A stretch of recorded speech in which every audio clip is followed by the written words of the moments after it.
इस वक्त आप देख रहे थे तहरीक इंसाफ के सरबराह जो हैं वो इस धरने के शुरा से खिताब कर रहे थे। और आपको यहाँ पर एक ब्रेकिंग न्यूज देंगे कराची के हवाले से। कराची में इंतहाई खौफनाक तरीन सुनामी आ सकता है और अगर कराची के समंदर में सुनामी आया तो पूरा कराची शहर सफाई हस्ती से मिट सकता है। अक़वाम मुत्तहिदा की जानिब से बहरे हिंद में एक फर्जी मशक की गई जिसका मकसद सुनामी के बारे में पहले से आगाही देने वाले निजाम की जांच पड़ताल थी। अक़वाम मुत्तहिदा के ताउन से कराची में सुनामी की वार्निंग के हवाले से एक मशक की गई। आपको एक मरतबा फिर एक ब्रेकिंग न्यूज देंगे। कराची के हवाले से बताया गया है कि कराची शहर में सुनामी आ सकता है और अगर सुनामी आया तो कराची को 1.5 घंटे में तबाह कर देगा। एक रिपोर्ट अक़वाम मुत्तहिदा की जानिब से सामने आई है जिसमें कहा गया है कि सुनामी की लहरों की ऊंचाई 7 मीटर तक हो सकती है। अक़वाम मुत्तहिदा की रिपोर्ट में यह भी बताया है कि अगर समुंदर में सुनामी आता है तो ये 1.5 घंटे में पूरे कराची शहर को तबाह कर देगा।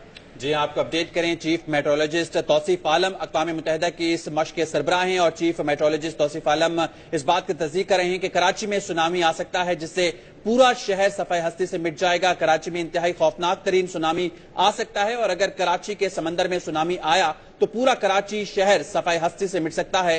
अक़वाम मुत्तहिदा की जानिब से बहरे हिंद में एक फर्जी मशक की गई जिसका मकसद सुनामी के बारे में पहले से आगाही देने वाले निजाम की जांच पड़ताल थी। 2004 में इंडोनेशिया में सुनामी के बाद इस निजाम को नस्ब किया गया है और अब जब तक इस निजाम के लिए फर्जी मशक की गई तो मालूम हुआ कि मकरान के समंदर में अगर 9 शिद्दत का ज़ल्ज़ला आया तो सुनामी की 3 से 23 फीट ऊंची लहरें 1.5 घंटे में कराची तक पहुंच जाएंगी। बिल्कुल, इस रिपोर्ट में यह भी बताया गया है कि अगर बहरे अरब में सुनामी आया तो कराची शहर मुतासिर होगा। मशक की गई, बाकायदा तौर पर टेस्ट किया गया और रिपोर्ट में यह भी इंकशाफ किया गया है कि मकरान के समंदर में 9 शिद्दत के ज़ल्ज़ले से कराची में सुनामी आ सकता है। अगर ऐसी सूरत हाल पैदा होती है तो सुनामी की ये लहरें 23 फीट तक ऊंची होंगी जो कि 1.5 घंटे में कराची पहुंच जाएंगी और पूरा कराची शहर सफाई हस्ती से मिट सकता है।